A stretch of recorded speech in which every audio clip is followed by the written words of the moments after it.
astonishing that we've come full circle since the 1968 assassination. So this is a special place here on stage right today, just a few days before the opening. But to go to your question, let us go back to 1800, if you will. In 1800, there were 5,000 people in Washington, D.C.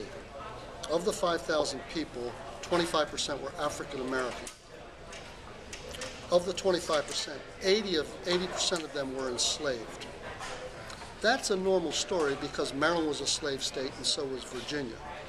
What's interesting about that 80%, it actually means that 20% were free. And 20% were free in Washington, D.C. between two major slave states in 1800. What happened with the 20%? What happened with the 20% is that they were free enough to begin to build businesses, schools, churches, entertainment venues. They were able then to, by 1830, free 50% of the black people in Washington, D.C., and by 1860, a full 90% of African Americans were freed from slavery before the emancipation in Washington, D.C. I say that to put in context that this has always been in this particular neighborhood, and this particular 7th Street corridor has always been this magnet of African American aspirations and African American liberation. So to me, it's no real mystery why we are at 7th and T, because I will take it all the way back 100 years, even before 1910. So let's go back to your question.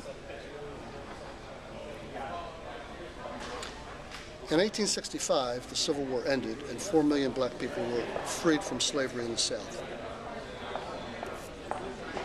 In 1862, on April 16th, those remaining 10% of enslaved persons in Washington, D.C. were freed 9 months before the emancipation. It's called D.C. Emancipation Day. That's why we celebrate that here in Washington, D.C. But then by 1867, the Howard University opens up, right down the street a few blocks away.